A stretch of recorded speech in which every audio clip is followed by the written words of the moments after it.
गिरधारी गिरधारी गाइए रे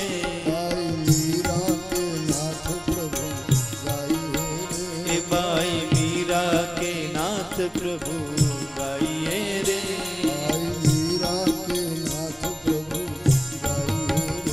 भाई मीरा के नाथ प्रभु गाइए रे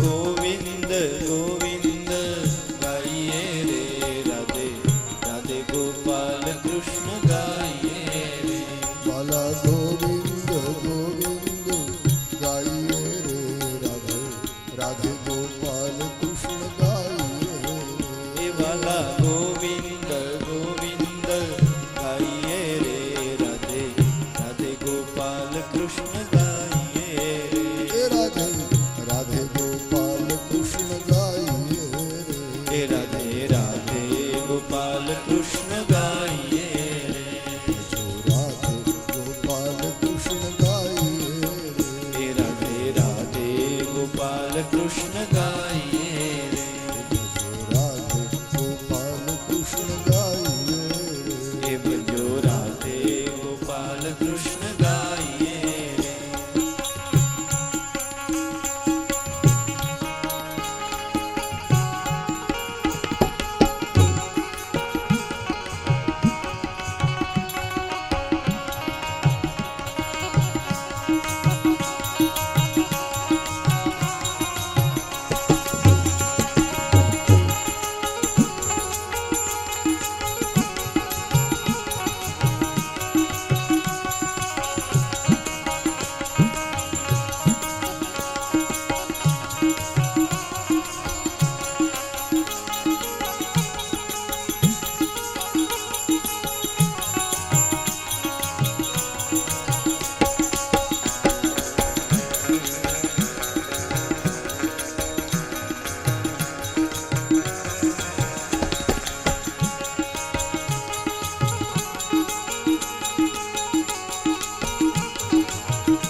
बाला गोविंद गोविंद गाइए रे राधे राधे गोपाल कृष्ण गाइए हे बाला गोविंद गोविंद गाइए रे राधे राधे गोपाल कृष्ण गाइए रे राधे गोपाल कृष्ण गाइए हे राधे राधे गोपाल कृष्ण गाइए रे राधे गोपाल कृष्ण गाइए हे राधे राधे गोपाल कृष्ण गाइए रे राधे गोपाल कृष्ण गाइए हे राधे राधे गोपाल कृष्ण गाइए रे राधे गोपाल कृष्ण गाइए हे राधे राधे गोपाल कृष्ण गाइए रे राधे राधे गोपाल कृष्ण गाइए हे राधे राधे गोपाल कृष्ण गाइए रे कृष्ण कन्हैया की जय।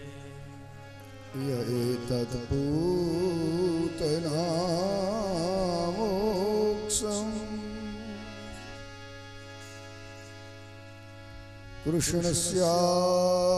कृष्णस्यार्भकमद्भुतम् य एतद्भूतनामोक्षम्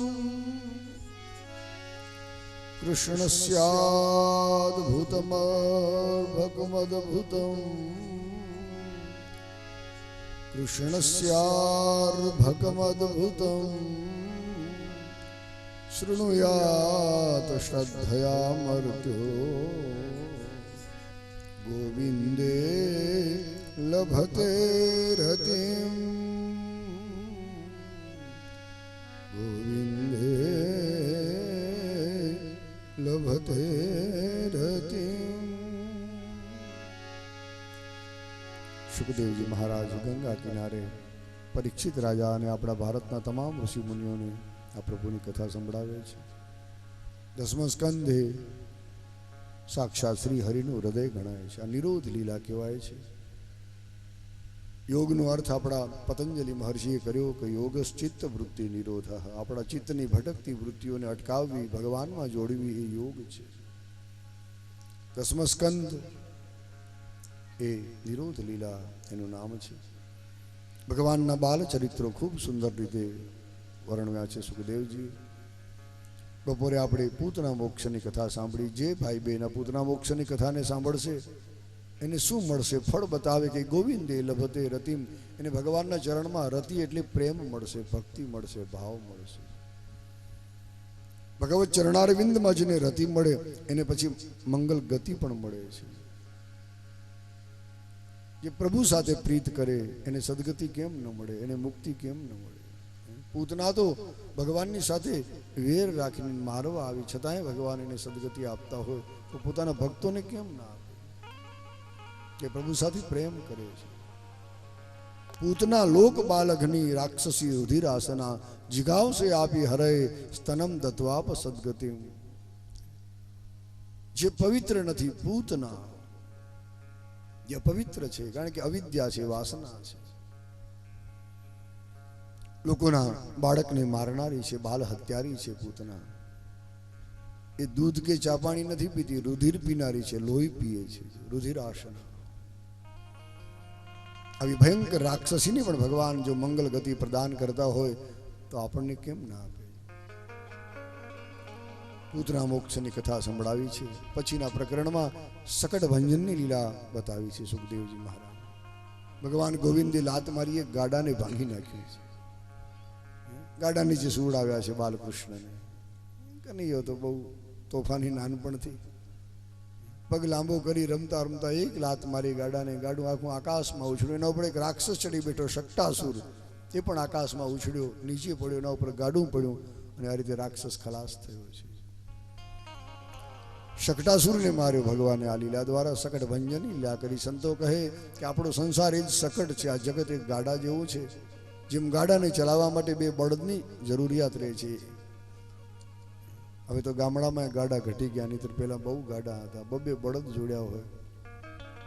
એક બળદ હોય તો એકા ગાડી કહેવાય, પણ બે બળદ હોય તો ગાડું કહેવાય. આ સંસાર એક ગાડા જેવો છે. જેમ ગાડાને ચલાવવા બે બળદ જરૂરી, એમ સંસારને ચલાવવા પણ નર અને નારી, સ્ત્રી અને પુરુષ, પતિ પત્ની બેયની જરૂર પડે છે. એકલો પુરુષ પણ આ સંસારને સારી રીતે ચલાવી શકતો નથી, એકલી સ્ત્રી પણ ચલાવી શકે નહીં. અને તમે જાણો છો કે બે બળદ બરાબર હોય ને તો જ ગાડું સરખું ચાલે. એક ઊંચો હોય, બીજો નીચો હોય, એક નરમ હોય, બીજો ગરમ હોય, એક જમણી બાજુ ખેંચે, બીજો ડાબી બાજુ, તો એ ગાડું બરાબર ન ચાલે. ઘણા તો જોતરે તોડી નાખે, બહુ તોફાની હોય તો બળદ.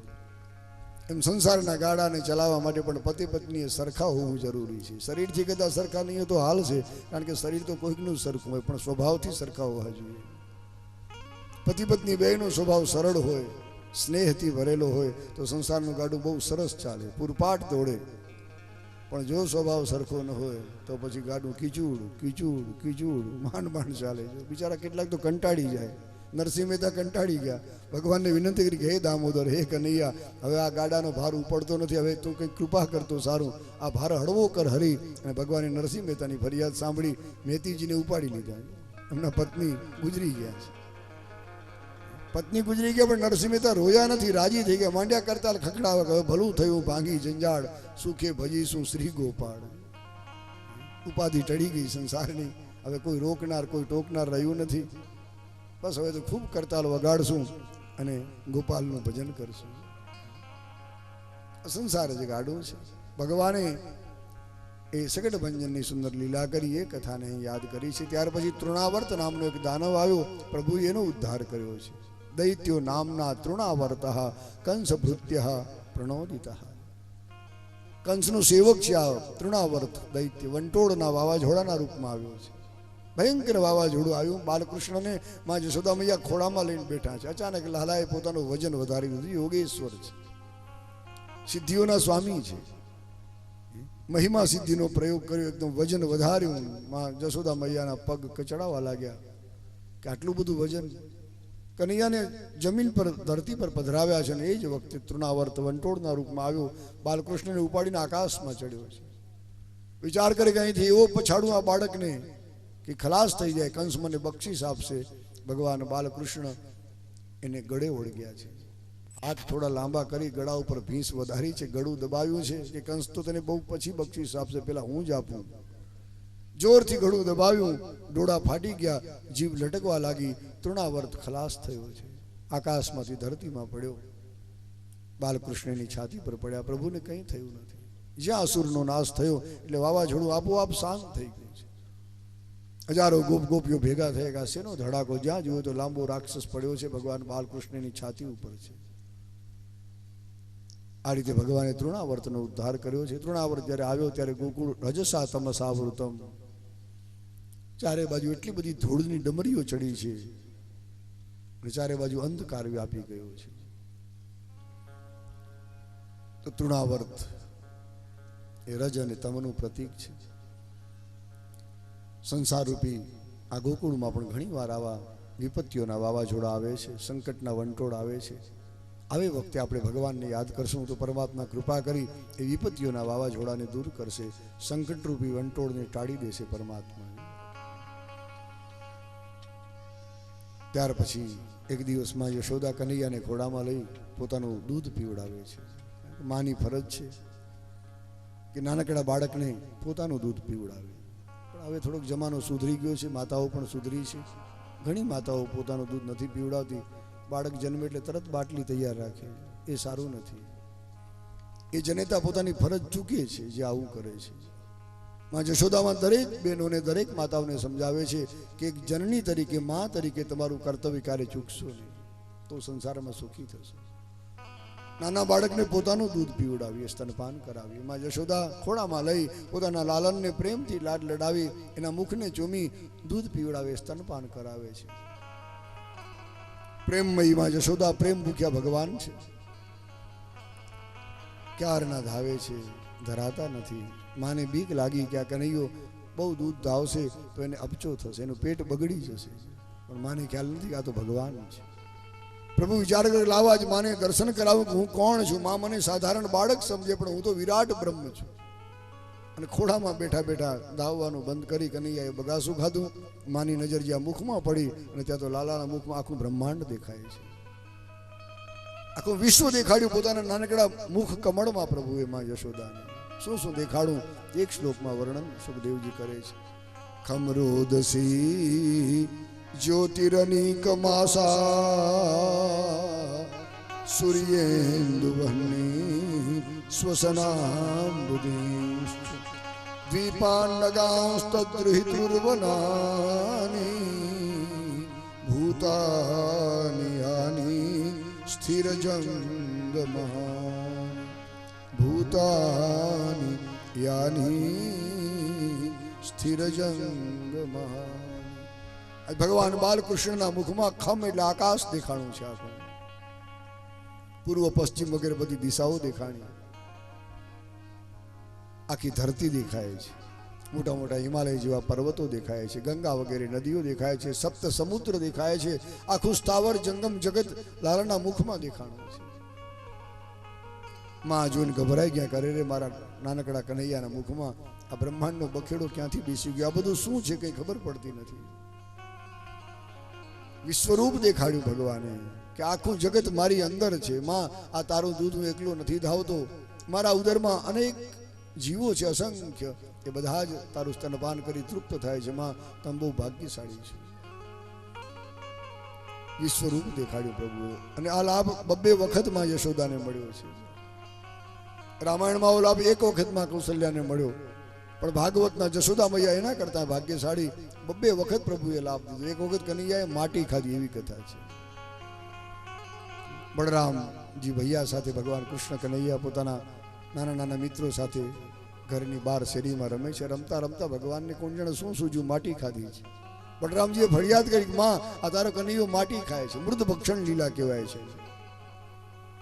યશોદામાને નવાઈ લાગી કે આટલું બધું દૂધ પીવડાવું છું, રોજ માખણ ખવડાવું છું, અને મારો આ લાલો માટી શું કામ ખાતો હશે? માટી કંઈ ખાવાની ચીજ છે? માટી એના પેટમાં જામી જશે, મારો કનૈયો બીમાર પડશે.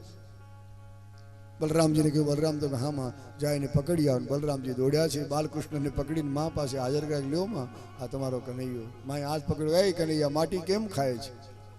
પણ પ્રભુની હિંમત જુઓ, નાનકડા બાલકૃષ્ણે માને કહ્યું, માં મેં માટી ખાધી જ નથી. તમને કીધું કોણે? તો કે તારા મોટા ભાઈ કહે છે, તારી સાથે રમનારા ગોપ મિત્રો કહે છે. ભગવાન હિંમત કરીને બોલ્યા કે આ બધા જ ખોટા બોલા છે, મેં માટી ખાધી જ નથી. નાહમ ભક્ષિતવાન અંબ સર્વે મિથ્યાભિશંસિન. હે અંબા, હે મૈયા, મેં મિટ્ટી નહીં ખાઈ. જેણે જેણે ફરિયાદ કરી બધા જૂઠા છે, ખોટા છે. માં ખીજાણા, એ કનૈયા આટલા બધા ખોટા, તું એક સાચો? તો આમાં હું તો સત્યનારાયણ છું, હું બ્રહ્મ છું સાક્ષાત. હું શું કામ ખોટું બોલું? છતાંય તને જો ભરોસો ના આવે, હું મુખ ઉગાડું છું, જરા નજર કર, ક્યાંક તો માટી ચોંટી હશે. અને માની આજ્ઞાથી ઉઘાડ મુખ. ભગવાને પોતાનું મોઢું ખોલ્યું. યશોદામાં જ્યાં નજર કરે ત્યાં તો લાલાના મુખમાં આખું બ્રહ્માંડ દેખાય છે. માટી નહીં, આખી ધરતી, પર્વતો, નદીઓ, સમુદ્રો, સૂર્ય, ચંદ્ર, તારાઓ બધું દેખાય, આખું બ્રહ્માંડ. માં ધ્રુજવા લાગ્યા, લાલા તારા મુખને બંધ કર. કનૈયા બધું શું દેખાય છે? ભગવાન હસે છે કે માડી તમે ચિંતા ન કરો, હું માટી ખાઉં તો ભલે, માખણ ખાઉં તો ભલે, મને કંઈ વાંધો આવે એમ નથી. આ બ્રહ્મ ક્યારે બીમાર પડે નહીં. ભગવાન તો નિરામય તત્વ છે, એ ક્યારે બીમાર ન પડે. મારી ચિંતા ન કરો. તો આ રીતે 2 વખત માને વિશ્વરૂપ દેખાડ્યું કે હું ભગવાન છું, આખું જગત મારી અંદર છે, આખું વિશ્વ પ્રભુમાં સમાયેલું છે. અને ભગવાન સમગ્ર બ્રહ્માંડના અણુ અણુમાં બિરાજે છે, ક્યાં નથી. આવો લાભ રામાયણમાં એક વખત માં કૌશલ્યામાં પોતાના રામલાલને નવડાવી દોડાવી શણગાર સજાવી અને પારણે પોઢાડી દીધા પ્રભુને. પછી માં કૌશલ્યા રસોડામાં આવ્યા, ઠાકોરજીને થાળ ધરાવવા 56 ભોગ બનાવ્યા છે. સોનાના થાળમાં બધું પીરસી અને મહેલમાં જ એક બાજુ મંદિર છે, ત્યાં એ થાળ પધરાવ્યો કે હે હરિ, હે મારા ઠાકુર, હે નારાયણ, તમે આ નૈવેદ્ય સ્વીકારો. એ જ વખતે ભગવાન રામે લીલા કરી. એક સ્વરૂપે ભગવાન રામ પારણે પોઢ્યા છે, બીજું રૂપ ધારણ કરી ઠાકોરજીને ધરાવેલો થાળ પોતે જમવા લાગ્યા છે. કૌશલ્યા મને નવાઈ લાગી કે મારો રામ તો સૂતો છે. જ્યાં પારણામાં દોડીને જોઈએ તો ભગવાન કસકસાટ ઊંઘે છે, જ્યાં મંદિરમાં નજર કરે તો ભગવાન બાજોઠે બેસી પ્રભુને ધરાવેલો થાળ પોતે જમી રહ્યા છે. કૌશલ્યા મને નવાઈ લાગી કે મારો રામ તો એક છે, ડબલ ક્યાંથી થઈ ગયા, 2 ક્યાંથી બની ગયા? ઘડીક ઘોડિયામાં પારણામાં નજર કરે, ઘડીક મંદિરમાં નજર કરે, કંઈ સમજાતું નથી. ભગવાન હસે છે કે માં મૂંઝાણા છે. લાવો દેખાડો. પછી તો ભગવાન રામજી પોતાનું વિરાટ સ્વરૂપ દેખાડ્યું માને, કે જેના રૂવાડે રૂવાડે અનેક બ્રહ્માંડ સમાયેલા છે. આવું રૂપ દેખાડ્યું માને. 2 સ્વરૂપ દેખાડ્યા. ઈહા ઉહા દુઈ બાલક દેખા,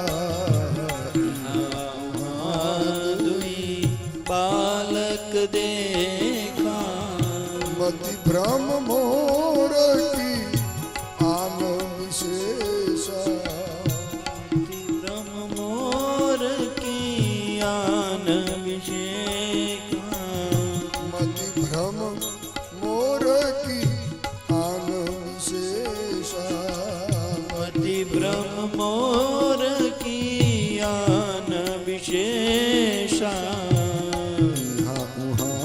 દોઈ બાલક દેખા,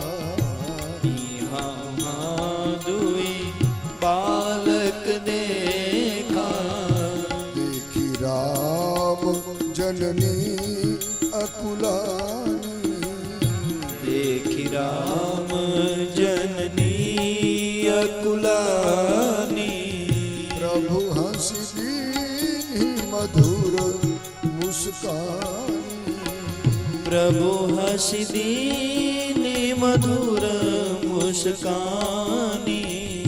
શ્રી રામ જય રામ, જય જય રામ રામ, શ્રી રામ જય રામ, જય જય રામ રામ, શ્રી રામ જય રામ, જય જય રામ રામ, શ્રી રામ જય રામ, જય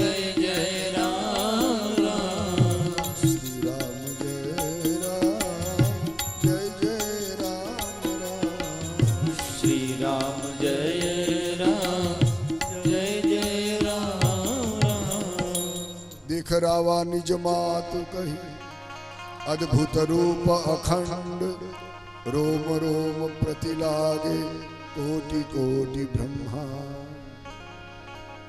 ભગવાને માં કૌશલ્યાને પોતાનું અદ્ભુત અખંડ વિરાટ રૂપ દેખાડ્યું, જેના રૂવાડે રૂવાડે અનેક બ્રહ્માંડ સમાયા છે. તો આવો લાભ માં યશોદાને 2 વખત મળ્યો છે. 2 વખત એ સ્વરૂપ દેખાડ્યું, ખાતરી કરાવી કે હું ઈશ્વર છું, હું બ્રહ્મ છું, હું વિરાટ છું, આખું વિશ્વ મારામાં છે. પણ આ લીલા જોયા પછી માં યશોદા કનૈયા સાથે પ્યાર કરી શકતા નથી, દુલાર કરી શકતા નથી, લાલાને લાડ લડાવી શકતા નથી. જ્યારે જ્યારે રૂપ યાદ આવે ત્યારે માને એમ થાય કે અરે મેં ભૂલ કરી, આખા જગતના પિતાને મેં મારો દીકરો માન્યો, મારી ભૂલ થઈ ગઈ. આ તો જગતનો પિતા છે, પરમાત્મા છે. આને હું શું રમાડું, આને હું શું જમાડું? આ તો વિશ્વંભર આખા જગતનું ભરણ પોષણ કરનારો, એને મારે શું ખવડાવવાનું? આખું બ્રહ્માંડ જેના ઈશારે ચાલે છે એને હું આંગળી ઝાડીને ચાલતા શું શીખવાડું? જ્યારે જ્યારે રૂપ યાદ આવે માં હવે કનૈયા સાથે પ્યાર કરી શકે નહીં. ભગવાનને થયું આ બહુ ખોટું થયું છે, આ રૂપ દેખાડ્યું હોત તો સારું હતું. એક દિવસ માના ખોળામાં બેસી માયાનો પડદો ઢાંકી દીધો મા ઉપર. માં બધું જ ભૂલી ગયા. માને થયું કે આ કોઈ ભગવાન નથી, આ મારો લાલો છે, કનૈયો છે. પેલાની જેમ જ માં પ્યાર કરવા લાગ્યા, લાડ લડાવવા લાગ્યા છે. સ્વજન મોહિની માયાનો પ્રયોગ કર્યો. તો આ રીતે ભગવાને ખૂબ સુંદર દર્શન કરાવ્યું છે. માટી કેમ ખાધી? આચાર્ય થોડો વિચાર કર્યો, ઘણા જુદા જુદા વિચારો આપ્યા છે. ભગવાને જોયું કે હું જ્યારે જ્યારે આ વ્રજની ભૂમિમાં ચાલું છું ત્યારે ત્યારે મારા ભક્તો મારી પાછળ પાછળ દોડે છે, અને ભગવાનના ચરણની એ ધૂળ, એ માટી લઈ પોતાના મુખમાં મૂકે છે પ્રસાદી રૂપે. પ્રભુને થયું કે મારા ભક્ત કંઈ ગાંડા નથી, પાગલ નથી, બધા જ્ઞાની છે. મારા ચરણની ધૂળમાં કયો સ્વાદ છે? મારા ભક્તો જો રોજ ચાખી જાય, મારે પણ ચાખવું છે સ્વાદ. એટલે ભગવાને માટી ખાધી.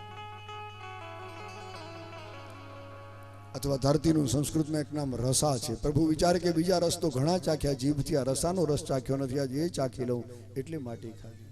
ધરતીનું એક નામ ક્ષમા છે. પ્રભુ વિચારે કે થોડીક માટી ખાઉં ને તો આ ક્ષમાનો ગુણ, એ સહનશીલતાનો ગુણ મારામાં પણ ઉતરે, રગ રગમાં વણાઈ જાય, એટલે માટી ખાધી છે. એક આચાર્ય લખે કે ભગવાને એટલા માટે માટી ખાધી. કનૈયો વિચારે કે માખણ તો રોજ ખાઉં છું, માખણ ખાઈ ખાઈને મોઢું ચીકણું થઈ ગયું છે, માટી ખાઉં તો સરખું થઈ જાય, એટલા માટે પ્રભુએ માટી ખાધી. ઘણા સુંદર વિચારો આપણા સંતો આપે છે.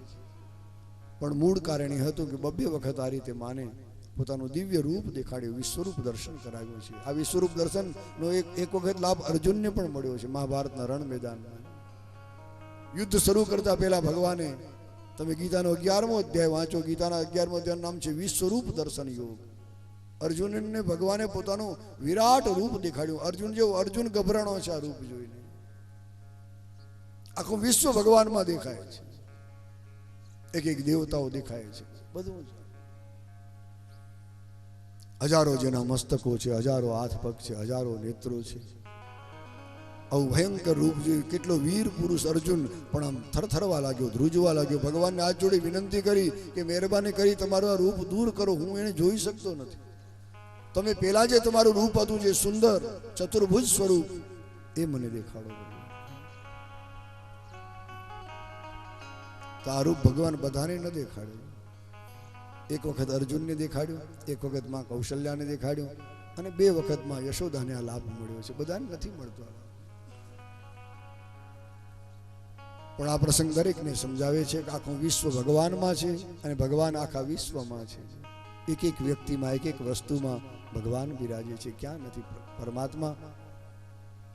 એટલા માટે દરેકની સાથે સ્નેહ કરીએ, કોઈની સાથે ખોટું વેરઝેર ન કરીએ. કારણ કે વેરઝેર આપણે ભગવાન સાથે કર્યું ગણાશે. ભગવાન સર્વમાં છે, વિશ્વરૂપ છે. એટલે સૌની સાથે બની શકે તો સ્નેહ કરીએ, પ્રેમ કરીએ. કોઈની સાથે વેરઝેર રાખવું એ સારું નથી.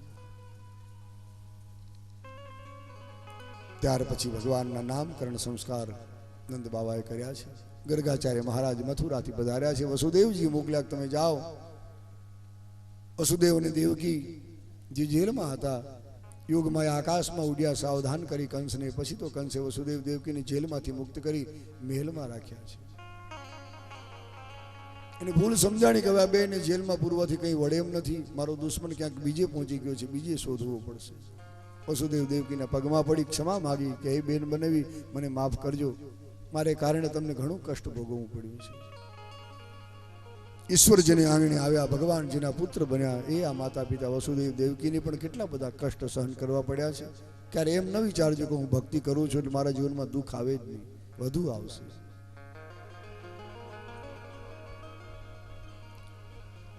દુઃખ આવશે, કષ્ટ આવશે જીવનમાં, પણ જો આપણે ભક્તિ ચાલુ રાખશું, ભગવાનને યાદ કરતા રહેશું, તો દુઃખ એકદમ હળવું બની જશે હરિની કૃપાથી.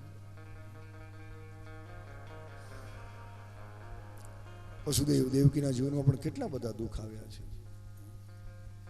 મહિનાઓ સુધી, વર્ષો સુધી કંસે જેલમાં પૂરી મૂક્યા છે. 6 દીકરાઓને મારી નાખ્યા. તમે વિચાર કરો કેટલું દુઃખ કહેવાય. પણ છતાં એમણે બહુ સહન કર્યું છે, અને જે સહન કરે એને જ હરિ મળે છે. તો વસુદેવજીએ પોતાના ગોર મહારાજ કુલગુરુ ગર્ગ મુનિને બોલાવીને કહ્યું, તમે જાઓ ગોકુળમાં જઈ મારા બંને પુત્ર ત્યાં છે બાબા નંદને ત્યાં, એ બેના વિધિપૂર્વક નામકરણ સંસ્કાર કરો. હજી આ બેના નામ કોઈએ પાડ્યા નથી. ગોકુળમાં જેને જેમ ઠીક લાગે એમ બોલાવે. કોઈ નંદ લાલો કહે, કોઈ જશોદાનો લાલો કહે, કોઈ ખાલી લાલો કહે, કોઈ કન્હૈયો કહે, કોઈ કાનો કહે, કોઈ માવો કહે, જેને જેમ ઠીક લાગે. આપ જાઓ ને ગર્ગ મુનિ વસુદેવજીની વાત માની આજ ગોકુળમાં પધાર્યા. બાબા નંદને ખબર પડી કે મારે આંગણે એક વિદ્વાન ભૂદેવ પધાર્યા છે. બહુ રાજી થાય કે આ બ્રાહ્મણની સાક્ષાત બ્રહ્મ આવ્યો છે. જ્યાં બારણામાં પગ મૂક્યો ને ચરણોમાં પડ્યા છે, આરતી ઉતારી, બાજોઠે બેસાડ્યા, પૂજા કરી. જેમ ભગવાનની આપણે પૂજા કરીએ એમ ભૂદેવની પૂજા કરી છે. હાથ જોડી વિનંતી કરી કે તમારા જેવા મહાપુરુષો એટલા માટે ઘર છોડીને બહાર નીકળે છે, અમારા જેવા સંસારીઓનું કલ્યાણ કરવા માટે. હે ગર્ગ મુનિ, આપ પરમ જ્ઞાની છો, આપ પધાર્યા મારે આંગણે, મારું આખું જીવન ધન્ય બની ગયું, મારું ઘર પાવન થયું છે. ત્વમ હિ બ્રહ્મવિદામ શ્રેષ્ઠ સંસ્કારાન કર્તુમર્હસि બાલયોર અનયોર નૃણામ જન્મના બ્રાહ્મણો ગુરુ. ગર્ગાચાર્ય મહારાજને કહ્યું કે બ્રાહ્મણ તો જન્મથી બધાનો ગુરુ છે, ભલે દુનિયાના લોકો માને કે ન માને. કર્મથી નહીં, જન્મથી બ્રાહ્મણ ગુરુ છે એમ લખ્યું આમાં. જન્મના બ્રાહ્મણો ગુરુ. નંદ બાબાનો ભાવ અદ્ભુત છે. બ્રાહ્મણો પ્રત્યે કેટલો બધો પ્રેમ છે, કેટલો ભાવ છે, કેટલો આદર છે. હે ગર્ગાચાર્ય, આ જગતમાં બ્રહ્મને જાણનારા જેટલા બ્રાહ્મણો છે બધામાં તમે શ્રેષ્ઠ છો. કૃપા કરી બંને બાળકોના સંસ્કાર કરો. ગર્ગમુનિ રાજી થયા ભાવ જોઈને. નંદ બાબાને કહ્યું એટલા માટે જ આવ્યો છું, વસુદેવજી મને મોકલ્યો છે. આપણે ગૌશાળામાં એકાંતમાં બેસી, પવિત્ર સ્થાનમાં બેસી અને બંને ભાઈઓને નામ પાડશો. અને પછી બધા જ્યાં ગાયો બંધાતી ત્યાં આવ્યા છે. જ્યાં જ્યાં ગાયોની રજ પડે એ ભૂમિ અત્યંત પવિત્ર થાય છે, શુદ્ધ બને છે. જ્યાં ગૌમૂત્ર ગાયનું છાણ પડે ભૂમિ પણ અતિ પવિત્ર ગણાય છે. ત્યાં બેસીને કરેલું સત્કર્મ એનો હજારો ગણો લાભ મળે છે માણસને. આગળ તો જમાનો હતો કે આપણે આપણા ઘર ગાયના છાણથી લીંપતા. હવે તો લીંપવા ગુપવાનું મન લાગે છે કે બહેનોએ ભૂલી ગયા હશે, કારણ કે હવે તો આખો સમય બદલાઈ ગયો છે. હવે આ બધી કડાકૂટ કોણ કરે? આ બધી મહેનત છે. આખા ગામમાંથી છાણ ભેડું કરે, એમાં માટી ભેળવે, પછી એ આખા ઘરમાં એનાથી પ્લાસ્ટર થાય, ગાર કરે. એ લીંપવા ગુપવાનું હવે ભૂલાઈ ગયું, કારણ કે નવો જમાનો છે. હવે તો માર્બલનો જમાનો આવ્યો. પણ 5000 વર્ષ પહેલા એ બધું ચાલતું. થોડા વર્ષો પહેલા પણ હતું, પણ ગાયના છાણથી લીપેલી ભૂમિ બહુ પવિત્ર મનાય છે. આજ બધાએ ગૌશાળામાં બેસી આ વિધિઓ કરી છે. નામ દેવતાનું પૂજન કર્યું. 16 સંસ્કારમાં નામકરણ સંસ્કાર કહેવાય છે. 16 સંસ્કાર આપણા ધર્મશાસ્ત્રોમાં બતાવ્યા. એમાં નામ પાડવાનો પણ એક સંસ્કાર છે. એ વખતે પણ ભૂદેવોને બોલાવી, ગોર બાપાને બોલાવી એનો વિધિ કરવો જોઈએ. ગણપતિની પૂજા થાય, કુળદેવીની પૂજા થાય. એક સોનાની થાળીમાં અથવા ચાંદીની થાળીમાં અથવા પિત્તળની અથવા કાંસાની પણ ચાલે. ચાંદીની સળીથી એ નામ લખી નામ દેવતાનું પૂજન થાય. અને પછી ભૂદેવો એ બાળકને ખોળામાં લઈ તિલક કરી અને નામ સંભળાવ, બેટા આજથી તારું આ નામ છે, તું માતા પિતાને વંદન કર. આ પધાર્યા છે ભૂદેવો, એને પણ વંદન કર. આ રીતે નામ પાડવાનો આખો વિધિ બતાવ્યો છે આપણા શાસ્ત્રમાં. પણ ધીમે ધીમે આ બધી વિધિઓ વિસરાવા લાગી છે, કારણ કે નવો યુગ છે. નંદ બાબા ભૂલ્યા નથી કંઈ. ગર્ગાચાર્યને કહ્યું કે બંને ભાઈઓના વિધિપૂર્વક નામ પાડો, અને આખી વિધિઓ કરી છે. નામ પણ સુંદર રાખવું જોઈએ, કોઈ સાર્થક નામ કે જે નામમાં કંઈ સારો અર્થ હોય. જેમ અજામિલની કથા તમે આગળ સાંભળી ગયા 6ઠા સ્કંદમાં, કે અજામિલે એક સાધુનું વચન માની સંતનું દીકરાનું નામ નારાયણ રાખ્યું તો કેટલો મોટો લાભ મળ્યો એને. યમરાજના દૂત આવ્યા, એમને પાછા જવું પડ્યું. નારાયણના નામનો પ્રભાવ તમે જુઓ, યમલોકમાંથી એ પાછો આવ્યો, મૃત્યુના મુખમાંથી પાછો આવ્યો અજામિલ, અને અંતે નામના પ્રભાવથી ઠેઠ વૈકુંઠમાં પહોંચ્યો છે, હરિધામમાં. આ શક્તિ નામમાં છે. દીકરો જન્મે તો ભગવાનના હજારો નામ છે, એમાંથી ગમે તે પસંદ કરી રાખજો. દીકરી જન્મે તો માં જગદંબાના પણ હજારો નામ છે આપણે ત્યાં. દુર્ગા સહસ્રનામ, લક્ષ્મી સહસ્રનામ, ગાયત્રી સહસ્રનામ, રાધા સહસ્રનામ, એક એકના હજાર નામ છે. એમાંથી દીકરીનું નામ રાખો કે એ બહાને આપણી જીભને ટેવ પડે. આમ તો જીભને જપ કરવાની ટેવ નથી, લપ કરવાની ઘણી ટેવ પડી ગઈ છે લુલીબાઈને. પણ દીકરાનું નામ કોઈ ભગવાનનું નામ રાખશું, દીકરી જન્મે તેનું નામ ભગવતીનું નામ રાખશું, તો એ બહાને આપણને નામનો લાભ મળશે. એટલે નામ સુંદર રાખો, સાર્થક રાખો, એ બહુ જરૂરી છે. નિરર્થક નામ જેનો કોઈ અર્થ થતો ન એવા નામ રાખવાથી કોઈ લાભ નથી. આ સારું છે, ઘણા લોકો બાળક જન્મે એટલે મહારાજ પાસે જાય છે, દીકરા દીકરીનું નામ દેખાડવા જાય. ભૂદેવ એની રાશિ જુએ, એ રાશિના અક્ષર પ્રમાણે ઘણા બધા નામ લખી આપે. છતાં ઘરમાં લોકો ગમે તેમ બોલાવતા હોય, રિંકુન, ટિંકુન, ચિંટુન, પિન્ટુન, કેવા સરસ નામ, જાણે ઘંટડી વાગે, પૂજારી મહારાજ પૂજા કરવા બેઠા છે. આવા નામથી કોઈ લાભ નથી ભાઈ. નામ સારું રાખજો. ગર્ગાચાર્ય મહારાજે રોહિણીના પુત્ર મોટા ભાઈનું નામ બલરામ બલભદ્ર રાખ્યું છે. અયમ હિ રોહિણી પુત્રો રમયન સુહૃદો ગુણૈ આખ્યાસ્યતે રામૈતિ બલાધિક્યાત બલમ વિદુ. હે બાબાનંદ, આ રોહિણીના જે પુત્ર છે એ પૂર્વમાં પહેલા દેવકીમાના ઉદરમાં હતા, ત્યાંથી યોગ માયા આકર્ષી રોહિણીના ઉદરમાં સ્થાપિત કર્યા. એટલા માટે એક નામ સંકર્ષણ રાખવું છે. આ બાળક ઘણો બલવાન થશે એટલા માટે એનું નામ બલરામ બલભદ્ર રાખવું છે, બલદેવ રાખવું છે. આ બાળકનું બળ બધાનું ભદ્ર એટલે કલ્યાણ કરશે, એ બધાની રક્ષા કરશે, મહાન વીર થશે. તો બલરામ, બલભદ્ર, બલદેવ, સંકર્ષણ આવા મોટા ભાઈના નામ રાખ્યા છે. આ શેષનો અવતાર છે. આખી ધરતી જેના મસ્તક પર છે ભગવાન શેષ નારાયણ પધાર્યા છે. બલરામ કોઈ સાધારણ નથી. આપણો આધારમાં ધરતી છે ને ધરતીનો આધાર શેષ ભગવાન છે, શેષ નારાયણ. એ જ બલરામજી થઈને આવ્યા છે. રામ અવતારમાં એ લક્ષ્મણ થયેલા, કૃષ્ણ અવતારમાં મોટા ભાઈ બનીને આવ્યા છે બલરામ થઈને. હજારો ગોપ ગોપીઓ હાજર હતા વિધિમાં. નામ સાંભળી બહુ રાજી થયા, જય જયકાર કર્યો છે. બોલીએ બલરામજી મહારાજ કી જય, શેષ નારાયણ ભગવાન કી જય. ભગવાન શેષ પ્રભુને આપણા વંદન છે. કારણ કે આખું ધરતીનો આધાર ભગવાન શેષ છે અને ધરતી આપણો આધાર છે. એટલે ભગવાન શેષ નારાયણને ભૂલીએ નહીં, એને પણ યાદ કરતા રહીએ, વંદન કરતા રહીએ.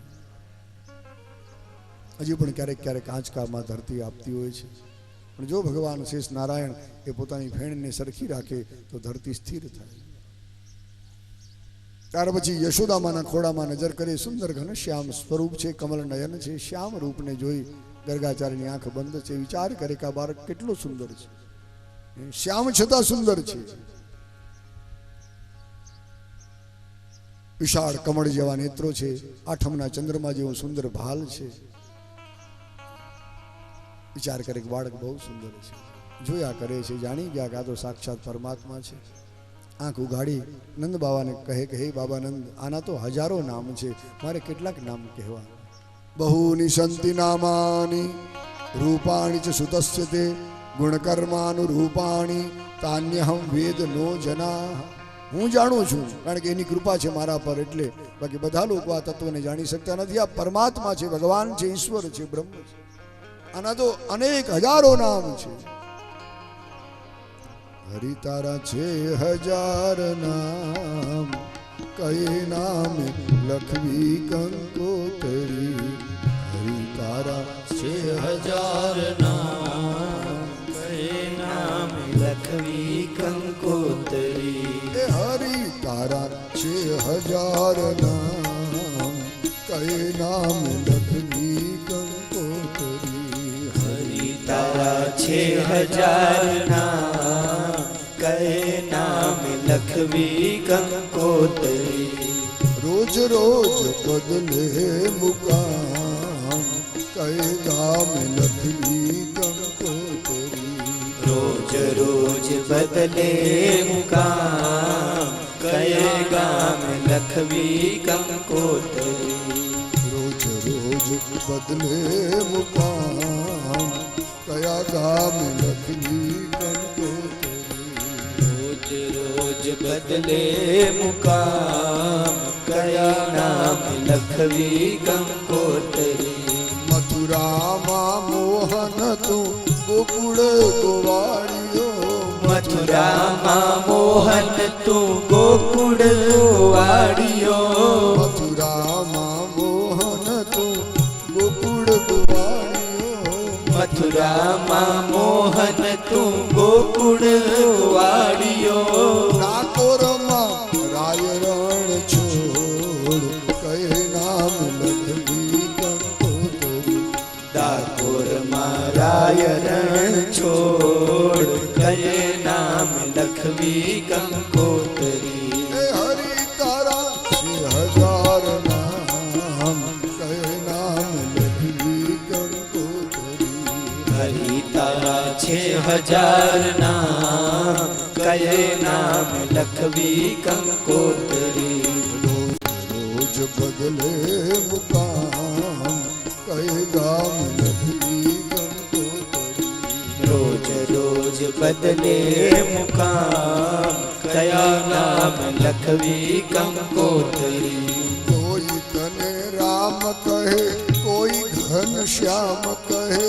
कोई तने राम कहे कोई घन श्याम कहे कोई तने राम कहे कोई घन श्याम कहे कोई तने राम कहे कोई घन श्याम कहे कहे नंदनो किशोर कहे नाम लखवी कंकोतरी कोई कहे नंदनो किशोर कहे नाम लखवी कंकोतरी ए हरि तारा 6000 नाम कहे नाम लखवी कंकोतरी हरि तारा 6000 नाम कहे नाम लखवी कंकोतरी कया नाम लखवी कंकोतरी कया नाम लखवी कंकोतरी कया नाम लखवी कंकोतरी કયા નામ લખવી કંકોતરી ભગવાનના હજારો નામ છે મહાભારતમાં ભીષ્મ પિતામહે યુધિષ્ઠિર પાસે હરિના 1000 નામ બતાવ્યા છે વિષ્ણુ સહસ્ત્ર નામ એ જ રીતે ગોપાલ સહસ્ત્ર નામ પણ છે તો હે બાબાનંદ આ બાળક તો અદ્ભુત છે ને હજારો નામ છે યુગ યુગમાં એ અવતાર ધારણ કરે છે દરેક યુગમાં નવા નવા રૂપ નવા નવા રંગ ધારણ કરીને આવે છે સતયુગમાં બાળક સફેદ રંગનું હતું ભગવાન સત્યનારાયણ એમનું શ્રીઅંગ શ્વેત વર્ણનું છે શુક્લ વર્ણમ ચતુર્ભુજમ એટલે સતયુગમાં સફેદ રંગના હતા ત્યાર પછી ત્રેતાયુગ આવ્યો એમાં એ ઘઉં વર્ણના રક્ત વર્ણના થયા આજ ત્રીજો દ્વાપર યુગ ચાલી રહ્યો છે એટલા માટે શ્યામ બનીને આવ્યા છે બાબા બાળક બહુ મહાન થશે એ તમારા બધાનું ખૂબ રક્ષણ કરશે કલ્યાણ કરશે અનેક સંકટોથી બધાને તારશે થોડા નામ બતાવ્યા છે કે આનું એક નામ હું કૃષ્ણ રાખું છું એ બધાનું આકર્ષણ કરશે પોતાના રૂપથી પોતાના ગુણોથી બધાના ચિત્તને પોતાની તરફ ખેંચશે એટલા માટે કૃષ્ણ નામ રાખ્યું છે બધાનું જે આકર્ષણ કરે જે ખેંચે બધાને પોતાની તરફ એટલે કૃષ્ણ કૃષ્ણનો અર્થ મહાપ્રભુ વલ્લભ લખે છે કૃષ એટલે સદ અણ એટલે આનંદ કૃષિ સદવાચકો જ્ઞેય અણશ્ચ આનંદ વાચક કૃષ એટલે સદ અણ એટલે આનંદ કૃષ્ણનો અર્થ છે સદાનંદ જે સત સ્વરૂપ છે જે આનંદ સ્વરૂપ છે એ જ આ કૃષ્ણ છે કૃષ્ણ એટલે સદાનંદ કૃષ્ણ એટલે સચ્ચિદાનંદ દેવી ભાગવતમાં કૃષ્ણ શબ્દની 9મા સ્કંદમાં વ્યાખ્યા આપી છે કૃષિ તદ ભક્તિ વચન અણશ્ચ તદ દાસ્ય વાચક ભક્તિ દાસ્ય પ્રદાતાય સકૃષ્ણ પરિકીર્તિત કૃષ એટલે ભક્તિ, હણ એટલે દાસ્ય. જે પોતાના ભક્તોને ભક્તિ અને દાસ્ય અર્પણ કરે છે એટલા માટે એમનું નામ કૃષ્ણ પડ્યું છે. બોલીએ કૃષ્ણ કનૈયા લાલ કી જય. ભક્તિ દાસ્યનું દાન કરે છે ભગવાન ભક્તોને, એટલા માટે કૃષ્ણ કહેવાના છે.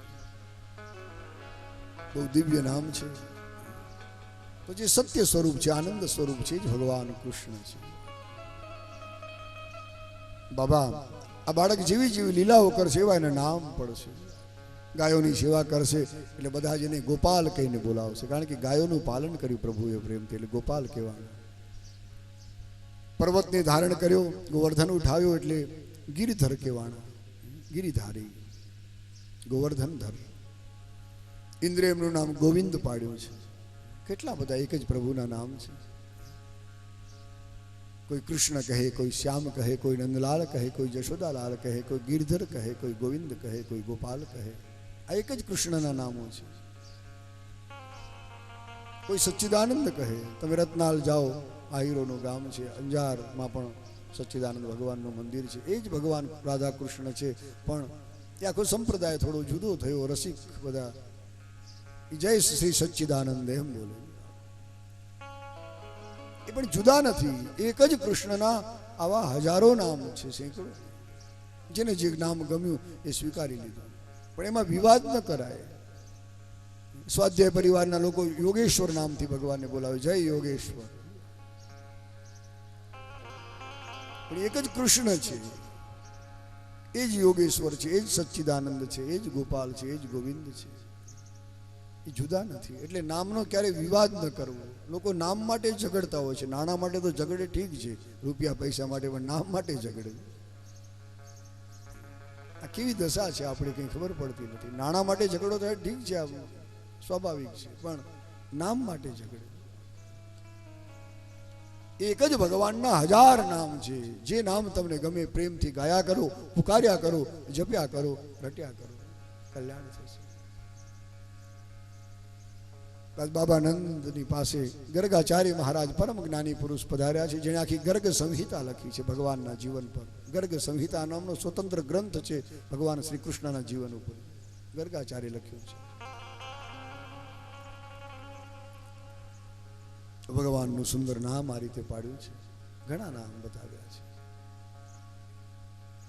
બસ એ નામને જપતા રહીએ, કામ પણ કરતા રહીએ. સંસારના કામ પડતા નથી મૂકવાના, કારણ કે આપણે સંસારી જીવ છીએ, જગતમાં આવીને બેઠા છીએ, એટલે જગતના પણ કામ કરવા પડશે. પણ સાથે સાથે પ્રભુનું જે નામ છે એને જપતા રહીએ. નામ અને કામ બેને જોડી દઈએ, એક બનાવીએ, તો ઘણો આનંદ થશે. ભગવાનનું નામ લેતા લેતા કામ કરશું તો નામની શક્તિ કામમાં ભળશે. એ કામ ધાર્યા કરતા સારું થશે. કારણ કે પ્રભુના નામની શક્તિ એની સાથે ભળે છે, એટલે કાર્ય બહુ સુંદર બને આપણે ધાર્યા કરતા. બસ ટેવ પાડીએ જીભની. બપોર થયો છે. ગર્ગ મુનિને કહ્યું કે તમે ભોજન કરીને પ્રસાદ આરોગીને તૃપ્ત થઈને પછી જાજો. બ્રાહ્મણ અમારે આંગણેથી ભૂખ્યા છે, અમને ન પોસાય. બાબાનંદ માં યશોદા ખૂબ આગ્રહ કરે. ગર્ગ મુનિ કહે પણ તમે વૈશ્ય છો, હું બ્રાહ્મણ છું, સ્વયં પાકી છું, રસોઈ મારી હાથે બનાવવી પડશે. તો કે બનાવી લ્યો મહારાજ, પણ ભૂખ્યા નહીં જવાય. શું જમશો? લાડુ ખાશો? તો સુદામાને એમ કે બ્રાહ્મણનો જીવ છે, લાડવા બહુ ભાવતા હશે. પણ ગર્ગાચાર્ય હાથ જોડે માડી લાડવા ખાય છે. આખી દુનિયા નામ ભૂદેવોનું લે છે,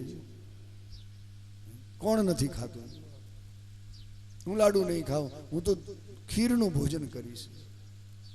ગાય માતાનું દૂધ લઈ એમાં થોડાક ચોખા નાખી ખીર બનાવી મારા હરીને ધરાવી અને પછી પ્રસાદ રૂપે હું લઈશ અને પછી જઈશ. યશોદામાં રાજી થયા છે.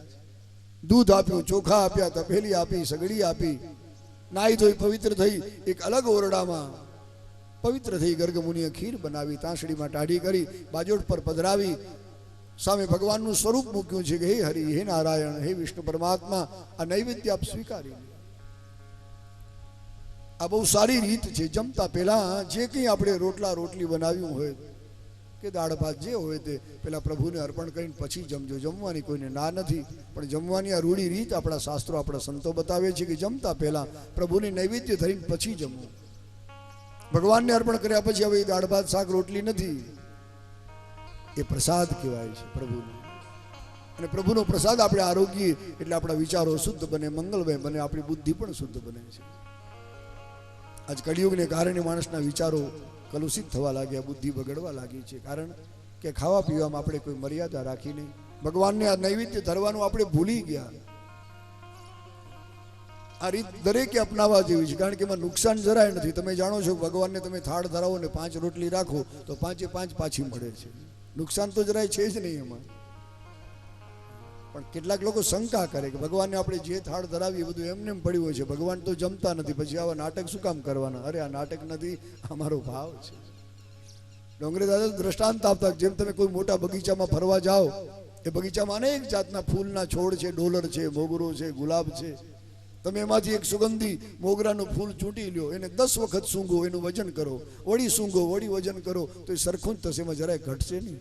તમે એને 20 વખત સૂંઘ્યું છતાં એમાં કોઈ ઘટાડો થતો નથી. એમ પ્રભુને થાળ ધરાવો એટલે જે સ્થૂળ વસ્તુ હોય એમને એમ પડી હોય, સૂક્ષ્મ રસ ભગવાન ચાખે છે.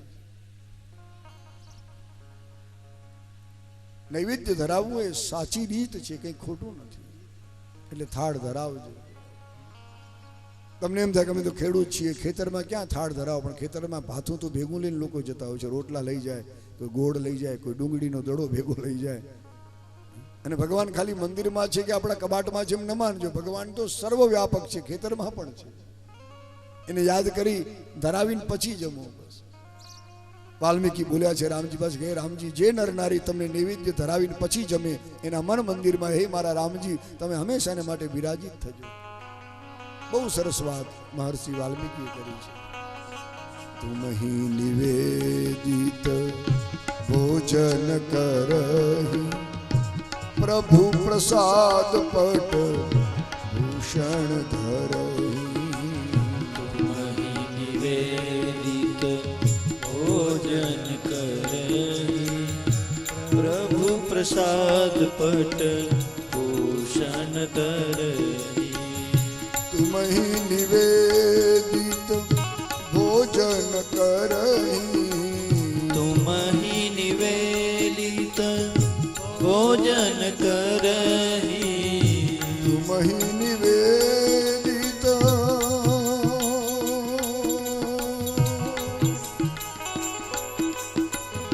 ભોજન કરહી. તુમ હી નિવેદિત ભોજન કરહી પ્રભુ પ્રસાદ પટ ભૂષણ ધરહી.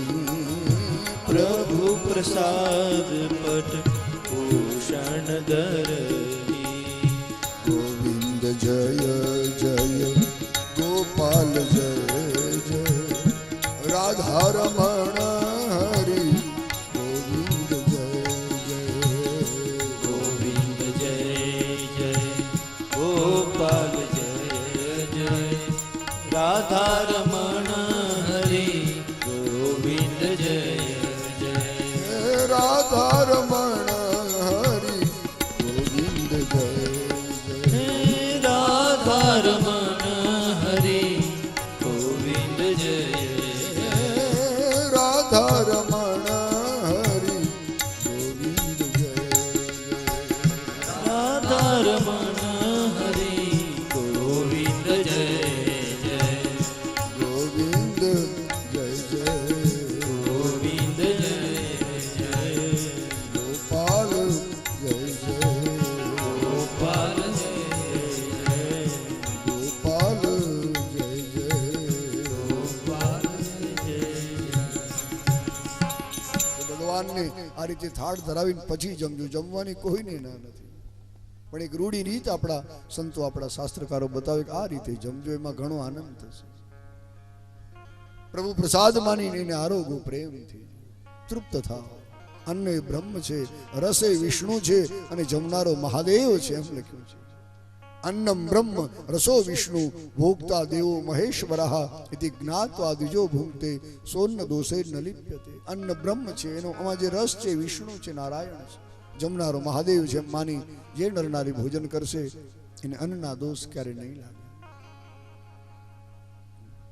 અન્નમાં ઘણા દોષ આવે છે, કારણ કે આજ ખેડૂત ખેતી કરે, કેટલાય જીવજંતુ બિચારા એમાં મરતા હોય છે. આજકાલ તો ઝેરી દવાઓ પણ ખૂબ છંટાય છે, એમાં લાખો જીવડા મરી જાય. એ બધો દોષ અન્નમાં આવે. એટલે અનાજ આપણે જો પ્રભુને ધરાવીએ નહીં તો બધા દોષ આપણા જીવનમાં આવે. નૈવેદ્ય જરૂર ધરવું. જે હોય તેવું નથી કે ભગવાન 56 ભોગ જ આરોગ્ય. રોજ 56 ભોગ આપણે ક્યાંથી કાઢવા ભાઈ? દ્વારિકામાં તમે જાઓ, મોટા મોટા ભગવાનના જ્યાં મંદિરો ત્યાં 56 ભોગ ધરાય, પણ આપણે રોજ ક્યાંથી કાઢીએ? રોટલા રોટલી જે હોય તે, પણ પ્રભુને જરા દેખાડી અર્પણ કરીને પછી જમજો. જમવાનું તમારે જ છે, પણ આ રીત બતાવી છે. અને બીજી વાત ખાવ કે બેસીને જમજો, ઊભા ઊભા ન ખાજો. હમણાં ઓલો બુફે વાળું નીકળ્યું, જ્યાં જુઓ ત્યાં ઊભા ઊભા લોકો ડૂચા ભરતા હોય છે. ખરેખર આપણી રીત નથી, આ પરદેશીઓની રીત છે. કેવા વાવાઝોડા આપણા ઉપર આવ્યા ખબર પડતી નથી. ઊભા ઊભા ખવાય જ નહીં, ઊભા ઊભા ઢોર ખાય. તમે જુઓ, જેને આંગણે ગાય કે ભેંસ હશે તમને ખ્યાલ હશે કે ઢોર છે ઊભું ઊભું જ ખાશે, બેસીને નહીં ખાય. કદાચ બીમાર હોય તો જ બેસીને ખાય, નીંદર ન ખાય. તમે ગાય કે ભેંસને દોવાનો સમય થાય, એ સૂંડલો લઈને જાઓ, ખાણનો ટોપલો જ્યાં મૂકો એટલે ફટકીને ઊભું થઈ જાય, ઊભું ઊભું ખાય. આપણે પણ જો રીતે ઊભા ઊભા ડૂચા ભરી લીધો, આપણામાં ઢોરમાં શું ફરક પડ્યો ભાઈ? આજ માનવતા ઘટી રહી છે, પશુતા વધી રહી છે. કોણ જાણે ક્યાંથી આ વાવાઝોડું આવ્યું, કોણે આ શીખવાડ્યું, બુફેવાળું કોણે કાઢ્યું, એ જ ખબર નથી પડતી. આજથી 25 વર્ષ પહેલા કોઈ ઊભા ઊભા ખાતા નહોતા, શાંતિથી લોકો બેસીને જમતા. આ જ્યાં જુઓ ત્યાં લગ્ન હોય તો ભલે, કથા હોય તો ભલે, કાંઈ યજ્ઞ હોય તો ભલે, પગમાં જોડા પહેર્યા હોય, ચપ્પલ પહેર્યા હોય, ઊભા ઊભા લોકો ડૂચા ભરી લે, પ્લેટો હાથમાં લઈને. કેવી પરિસ્થિતિ આવી છે આ દેશની. હજી આગળ શું થશે હરી જાણે. બેસીને જમજો. ભલે પીરસનારા ઊભા ઊભા પીરસતા હોય, પણ તમે શાંતિથી મંડપમાં જ્યાં જગ્યા મળે બેસી જાઓ. હા, કદાચ પગમાં તકલીફ હોય તો કોઈ ખુરશી હોય તો એમાં બેસો, પણ બેસીને ખવાય, ઊભા ઊભા ખવાય જ નહીં. આ રીત તદ્દન ખોટી છે, એને બંધ કરો. ભોજન એક યજ્ઞ છે. જેમ યજ્ઞમાં કુંડ હોય, કુંડમાં અગ્નિ હોય, અગ્નિમાં આહુતિઓ પાય, એમ જરા નજર કરો તો આપણું પેટ એ કુંડ છે. આ પેટમાં વૈશ્વાનર અગ્નિ રહેલો છે. ગીતામાં પોતે ભગવાન બોલ્યા છે, અહમ વૈશ્વાનરો ભૂતવા પ્રાણીનામ દેહમાશ્રિતઃ પ્રાણાપાન સમાયુક્ત પચામ્યન્નં ચતુર્વિધમ. અર્જુન, 4 પ્રકારનું અન્ન જે માણસ જમે છે હું પચાવું છું. હું વૈશ્વાનર અગ્નિ રૂપે દરેકના ઉદરમાં જઠરમાં બેઠો છું. આપણું ઉદર એટલે પેટ એ કુંડ છે, વૈશ્વાનર અગ્નિ છે એમાં, અને જે આપણે જમીએ છીએ એ બધી આહુતિઓ છે. એટલે ભોજન એક યજ્ઞ છે, એ કોઈ જીવિત એવી વસ્તુ નથી જેને આધારે આખું જીવન આપણું ટકી રહેલું છે. તો શાંતિથી બેસીને જમવાની આ રીત છે. એક ભાવગીતમાં પણ લખ્યું છે, ભોજન માનજો પ્રભુનો પ્રસાદ, ભોજન માનજો પ્રભુનો પ્રસાદ, તેથી મળશે મીઠો સ્વાદ, તેથી મળશે મીઠો સ્વાદ. જમતા કરજો કનૈયાને યાદ, જમતા કરજો કનૈયાને યાદ, જમતા કરજો કનૈયાને યાદ, જમતા કરજો કનૈયાને યાદ. એ તમે 3 વાત રાખજો યાદ, તમે 3 વાત રાખજો યાદ. જીવનમાં લાવવા મીઠો સ્વાદ, જીવનમાં લાવવા મીઠો સ્વાદ, જીવનમાં લાવવા મીઠો સ્વાદ, જીવનમાં લાવવા મીઠો સ્વાદ. એ તમે 3 વાત રાખજો યાદ, એ તમે 3 વાત રાખજો યાદ, તમે 3 વાત રાખજો યાદ. તમે 3 વાત રાખજો. ભોજન એ ભગવાનનો પ્રસાદ છે. ભોજન માનજો પ્રભુનો પ્રસાદ, તેથી મળશે મીઠો સ્વાદ. કેમ જમવું એ પણ આપણા શાસ્ત્રો, આપણા સંતો બતાવે છે. એટલે ખૂબ જમજો, તૃપ્ત થજો, પણ આ રીત અપનાવજો. નૈવેદ્ય ધરીને પછી જમીએ. જમતા પહેલા હાથ પગ ધોઈ પવિત્ર થઈ અને પછી થાળીમાં બધી જ વસ્તુ પીરસાય પછી શરૂ કરવાનું જમવાનું. ઘણા એને બહુ એવી ભૂખ લાગી હોય, ઘરમાં પગ મૂકીને શેઠાણીને અવાજ કરે, છે તૈયાર? તો હા શેઠ તૈયાર છે, તમે બેસો એટલી વાર છે. અને જ્યાં રોટલી મૂકીને શાક લેવા જાય ત્યાં તો રોટલી પેટમાં ઉતારી જાય છે. શાક લઈને આવે રોટલી તો ક્યારની પહોંચી ગઈ હોય, બીજી લઈ આવો. બહુ આટલી ઉતાવળ ન કરાય ભાઈ. બે ચાર વસ્તુ હોય, બધું પીરસાઈ જાય થાળીમાં. 2 મિનિટ આંખ બંધ કરી માં જગદંબા પરાંબા અન્નપૂર્ણાને કે ભગવાનને યાદ કરીને પછી જમજો. અન્નપૂર્ણે સદા પૂર્ણે શંકર પ્રાણ વલ્લભે જ્ઞાન વૈરાગ્ય સિદ્ધ્યર્થમ ભિક્ષામ દેહી ચ પાર્વતી. માતા ચ પાર્વતી દેવી, પિતા દેવો મહેશ્વરઃ, બાંધવા શિવ ભક્તાશ્ચ સ્વદેશો ભુવનત્રયમ. બોલીએ અન્નપૂર્ણે માત કી. ભગવાન શંકરાચાર્ય કહે, હે અન્નપૂર્ણા, મારું જ્ઞાન વધે, મારો વૈરાગ્ય વધે, માટે મને ભિક્ષા આપો. આ જમવાની રીત છે. અન્નપૂર્ણાને યાદ કરીને પછી જમવું. આખો સ્વાદ બદલાઈ જશે, બહુ આનંદ થશે. ગમે તેમ ખાઈ લેવું, ગમે તેમ પેટ ભરી લેવું એ ઠીક નથી. આપણે પશુ નથી, મનુષ્ય છીએ. એટલે મનુષ્ય ઉપર થોડીક વધુ જવાબદારી મૂકી છે આપણા ઋષિઓએ. પશુને છૂટ આપી, ભલે ગમે તેમ પેટ ભરી લેતું હોય, પણ આપણે તો માનવ છીએ, જવાબદારી વધી છે. એટલે આ રીતે જમજો, જમવાની ના નથી કોઈને. ભોજનનો ખૂબ મહિમા બતાવ્યો છે, કારણ કે અન્ન બ્રહ્મ છે. અન્નમયમ જગત, આખું જગત અન્નમય છે. માં જગદંબા એટલા માટે અન્નપૂર્ણા કહેવાય છે, કારણ કે દરેકને અન્ન એ આપે છે.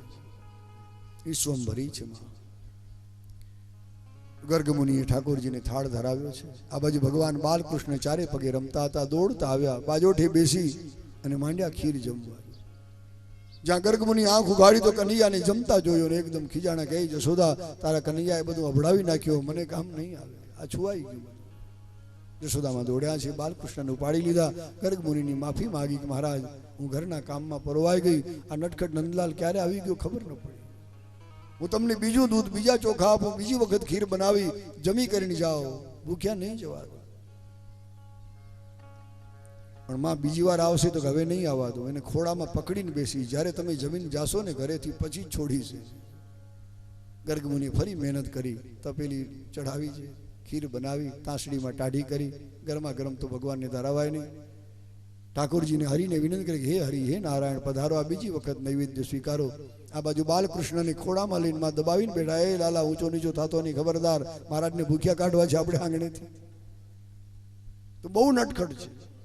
બાલકૃષ્ણ વિચારે કે માડી એનો નારાયણ હું જ છું, હું જ વિષ્ણુ છું, હું જ નારાયણ છું, હું જ હરિ છું. મારા ભૂદેવ ભક્ત છે, એ મને જ પુકારે છે, હું જો નહીં જાઉં તો એમને માઠું લાગશે. બાલકૃષ્ણ વિચાર કરે કે માં મને ખોડામાં દબાવીને બેઠા છે, કંઈક લીલા કરવી પડશે, વળી 2-4 કોડિયા ભરી લો, એકાદ ખૂણો હજી ખાલી છે. નિદ્રા દેવીને યાદ કરે કે હે નિદ્રા દેવી, આવી જાઓ માની આંખમાં. અને ત્યાં તો બેઠા બેઠા ઊંઘી ગયા છે માં યશોદા, નીંદર આવી ગઈ, હાથ ઢીલા પડી ગયા, નીંદરમાં ખબર ન રહી. બાલકૃષ્ણ છટક્યા, દોડતા સીધા બાજોઠી આવીને બેઠા, માંડ્યા ખીર ખાવા. ઓલા સબડકા બોલે છે, ગર્ગચારે નથી વા શેના સબડકા બોલે, જ્યાં જુએ ત્યાં તો લાલો પાછો બેઠો છે, ખીર ખાય છે. અરે રે, આ ક્યાંથી આવી ગયું? હું મારા હરિને યાદ કરું છું, આ બાળક કેમ આવી જાય છે? આંખ બંધ કરીને ધ્યાનસ્થ થઈને આ જ્ઞાની પુરુષે જોયું અને જાણી ગયા, કરે રે, મારી જ ભૂલ થઈ, આજ મારો હરિ છે, આજ નારાયણ છે. નામકરણ સંસ્કાર કરતી વખતે મેજ બાબા નંદને કહ્યું કે આના હજારો નામ છે, આ બાળક કોઈ સાધારણ નથી. અને હું જેટલામાં ભૂલી ગયો એટલી વારમાં, કારણ કે બહુ ભૂખ લાગી મને. પછી તો ચરણોમાં માથું ઝુકાવ્યું છે કે હે મારા નાથ, હે નારાયણ, હે હરિ, હે સાંભળ્યા, તમે બહુ કૃપા કરી છે. જિંદગીભર નાનપણથી સંધ્યા પાઠ પૂજા કરતો આવ્યો છું, આ બધાનું ફળ આજ મને એક સાથે મળી ગયું, કારણ કે મને કૃષ્ણ દર્શન મળ્યા. મારી જીવનભરની સાધના સફળ થઈ ગઈ નાથ. પણ હે શ્યામ સુંદર, થોડી વધારે કૃપા કરો, 1-2 કોડિયા તમારા હાથે મારા મુખમાં પધરાવો. અને ભક્ત વત્સલ ભગવાન છે. ભગવાનને પોતાના ભક્તો બહુ વાલા લાગે, જેમ મા બાપને સંતાન વાલા લાગે, એમ ભગવાનને પોતાના ભક્તો વાલા લાગે. આજ ભગવાન બાલકૃષ્ણ ખીરના કોડિયા લઈ મહારાજના મુખમાં પધરાવે છે. દળદળ આંસુડા વહે છે. ગર્ગમુનિ બહુ રાજી થાય કે મારો જન્મારો સફળ થઈ ગયો, આજ હરિના હાથનો પ્રસાદ મને મળ્યો છે. બહુ સેવા કરી છે, બહુ સાધના કરી છે, રોજ સંધ્યા પૂજા કોઈ દિવસ ભૂલ્યા નથી. આ બધું બ્રાહ્મણનું આ કર્તવ્ય છે. આજ ભગવાને બહુ મોટો લાભ દીધો, પોતાના હાથે એમને જમાડીને તૃપ્ત કર્યા છે. યશોદામાં આવ્યા છે. નિંદર દૂર થઈ નિદ્રા દેવી, જ્યાં જુએ તો ખોડો ખાલી, ઓરડામાં જુએ તો બાજોઠે પ્રભુ બેઠા છે. હાથમાં કોડિયાલી મહારાજના મુખમાં પધરાવે છે. યશોદાને નવાઈ લાગી. ગર્ગ મુનિને કહ્યું, મહારાજ તમે આ શું કરો છો? એ જ મારું બાળક છે, હવે તમે અબડાતા નથી. થોડી વાર પહેલા તો રાડા રાડ કરતા હતા. ગર્ગ મુનિ વંદન કરે, માળિયા તારો બાળક નથી, આ તો સાક્ષાત બ્રહ્મ છે. આખા બ્રહ્માંડનો આ પિતા છે, પરમાત્મા છે. તું ભાગ્યશાળી છે યશોદા કે આજ પરમાત્મા પરમ પિતા પ્રભુ તારા પુત્ર થઈને પધાર્યા છે. હું પણ ધન્ય બન્યો તારે આંગણે આવ્યો. આ રીતે ઘનશ્યામ રૂપને હૃદયમાં રાખી વખાણ કરતા કરતા ગર્ગ મુનિ આજ મથુરા પધાર્યા છે. આ રીતે નામકરણનો આખો વિધિ બતાવ્યો. સુખદેવજી આગળની લીલા બતાવે કે પછી તો ભગવાન રામ અને શ્યામ હવે શેરીઓમાં દોડતા થયા છે. નાના નાના મિત્રોની આખી મંડળી બનાવી છે અને ભગવાને ખૂબ માખણ લૂંટ્યું છે. માખણ ચોરીની લીલા બતાવી છે. બહુ મટકીઓ ફોડી છે ગોકુળમાં એમણે. અદ્ભુત લીલા છે પ્રભુ. તતસ્તુ ભગવાન કૃષ્ણ વયસ્યૈર વ્રજ બાલકૈ સહ રામો વ્રજ સ્ત્રીણામ ચિકિરીડે જનયન મુદમ કૃષ્ણસ્ય ગોપ્યો રુચિરમ વીક્ષ્ય કૌમાર ચાપલમ શૃણવત્યા કિલ તન્માતુ નીતિહોતુ સમાહિતા. ભગવાન કૃષ્ણ બલભદ્ર ભૈયા સાથે બંને ભાઈ વ્રજની જે ગોપિકાઓ છે ને આનંદ આપવા માટે ખૂબ સુંદર લીલાઓ કરે છે. કુમાર અવસ્થાની આ ચપલ લીલાઓ જોઈ ગોપીઓ ખૂબ રાજી થાય છે. ક્યારેક બધી ગોપીઓ ભેગી થઈ માં જશોદા પાસે ફરિયાદ લઈને જાય, માં તારો કનૈયો બહુ તોફાની છે, બહુ મસ્તીખોર છે. યશોદા કે પણ શું મસ્તી કરે છે, કયું તોફાન કરે છે? ગોપીઓ બધી ફરિયાદ કરે, માં તારા કનૈયાને માટે શું કહું, આખું લિસ્ટ છે મારી પાસે. ગોપીઓ ફરિયાદ કરે છે, માં વત્સાન મુંચન ક્વચિત સમયે ક્રોશ સંજાત હાસ.